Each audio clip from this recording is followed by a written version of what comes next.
सो hey guys, good morning. मेरा नाम मंत्र भटनागर है और मेरी एज है 17 ईयर्स। और मैं लास्ट मंथ ही अप्रैल 9 को 17 ईयर्स को हुआ हूँ। और अब मैं आ चुका ऑलमोस्ट 1 मंथ हो चुका मेरे बर्थडे को गए हुए। और मैंने थोड़े दिन पहले 2-2.5 हफ्ते पहले अपनी हाइट का चेकअप कराया था डॉक्टर के पास जाके। तो डॉक्टर ने बोला कि तुम्हारी हाइट है 174 या 175 इसके बीच में है, मतलब 5 फीट 8 और 5 फीट 9 इंच इसके बीच में है मेरी हाइट। तो मेरे को बहुत बुरा लगा क्योंकि मैं सोचता था कि मेरी हाइट थोड़ी ज़्यादा ही होएगी, बट ऐसा नहीं था। मैं गलत फहमी में जी रहा था और उसी गलत फहमी के जीने के चक्कर में मैंने जो पहले अपनी हाइट बढ़ाने के लिए हार्ड वर्क करना चाहिए था वो पुट इन नहीं करा। तो मैंने अभी थोड़े दिन पहले हाइट इंक्रीजिंग चैलेंज लिया था जिसकी वीडियोस भी मैं यूट्यूब पे डाल रहा था, बट अनफॉर्चुनेटली मैं वो भी कंसिस्टेंटली फॉलो नहीं कर पाया डिसिप्लिन के साथ। उसमें मेरी गलती है क्योंकि मैं फालतू की चीज़ों को ब्लेम गेम दे रहा था कि मेरे जेनेटिक्स ऐसे हैं, मेरे पापा की हाइट भी इतनी है, मेरी मम्मी की हाइट इतनी है, तो मेरी हाइट भी नहीं बढ़ेगी। तो ये सारी चीज़ों को मैं ऐसी ब्लेम गेम खेल रहा था इन चीज़ों पे। तो सबसे बड़ी गलती वो थी मेरी। उस गलती से मैंने आज सीखा, मैंने रियलाइज़ करा कि ऐसे रोने से तो कुछ होगा नहीं, अपना काम जो है वो मैं पूरा पुट इन कर सकता हूँ। तो मैंने अब एक नया हाइट इंक्रीजिंग चैनल लिया है जिसको मैं एक शॉर्ट्स के माध्यम से दिखाऊंगा और साथ ही साथ मैं व्लॉगिंग भी करता ही रहूँगा। और ये मैंने 21 डेज़ का चैलेंज लिया है हाइट इंक्रीजिंग, मतलब ताकि मेरी एक हैबिट फॉलो हो जाए कि इस चीज़ को मेरे को तोड़ना नहीं है, इस चीज़ को मेरे को कंटिन्यूसली करते रहना है विदाउट एनी किसी बिना बहाने के। तो बस मैं वही है, कुछ पॉइंट्स मैं आप सबको बताने जा रहा हूँ कि क्या मैंने पॉइंट्स रखे हाइट इंक्रीजिंग चैलेंज में।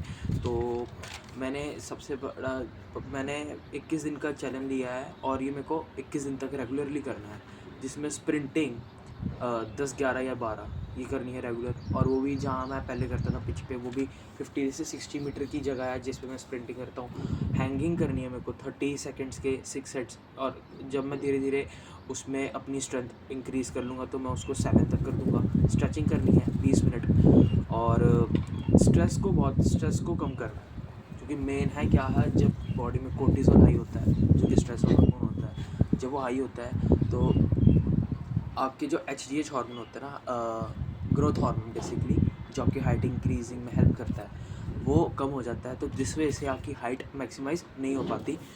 तो स्ट्रेस को कम करना है, कोर्टिसोल लेवल को कम करना है। ऑब्वियसली स्ट्रेस तो सबको होता है, पर उसको कम से कम तो हम कर सकते हैं अपने आप से। अच्छी डाइट लेनी है डेली।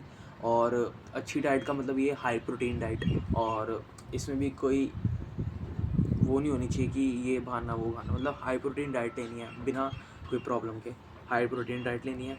स्लीप सबसे ज़्यादा ज़रूरी है गाइस इस चैलेंज में, क्योंकि 8 से 9 घंटे की स्लीप के बाद ही ह्यूमन ग्रोथ हार्मोन रिलीज़ होता है बॉडी से।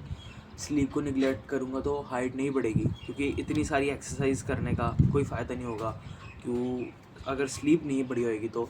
और गाइस इतनी गर्मी हो रही है आजकल, मई का मौसम आ चुका है। लुधियाना पंजाब में रहता हूँ, यहाँ पर तो गर्मी बहुत ज़्यादा पड़ती है। तो 4 से 4.5 लीटर पानी पीना डेली, ये भी चैलेंज रहेगा हमारा। और बस ये कुछ हमारे कुछ पॉइंट्स हैं, इन सबको फॉलो करना है। 21 दिन में मेरे को पता है रिज़ल्ट नहीं मिलेगा, कोई बात नहीं, पर एक्चुअली हमारी एक हैबिट बन जाएगी कि ये टारगेट्स पूरे करने हैं। और अभी हैबिट नहीं है। और इस स्ट्रेस को कम करने के लिए ना डेली मेडिटेशन भी करूँगा मैं। उससे क्या होगा, धीरे धीरे करके स्ट्रेस कम होगा। तो बस यही है अपने पॉइंट्स।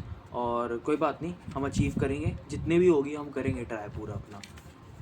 तो बस यही है। और गाइज़ इसमें जो मैं डेली व्लॉगिंग करता था उसके साथ साथ बाकी चीज़ें भी जो मैं करूँगा, हाइट इंक्रीजिंग चैलेंज तो चलो अलग से शो करूँगा, उसके बीच में कभी कभी जिम करना पड़ेगा, HIIT वर्कआउट करना पड़ेगा।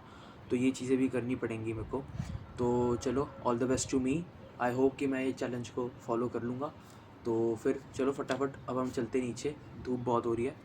और मैं सोच रहा हूँ इस चैनल में ना विटामिन डी का ही बहुत ख्याल रखूँ। और जो मेरे मल्टी वाइटामिन है ना, माइक्रो न्यूट्रिएंट्स, जैसे zinc, magnesium, vitamin D, calcium, इन सारी चीज़ों का भी अच्छे से ध्यान रखूँगा। चलो फिर देखते हैं, अब हम धीरे धीरे करके प्रोग्रेस करेंगे।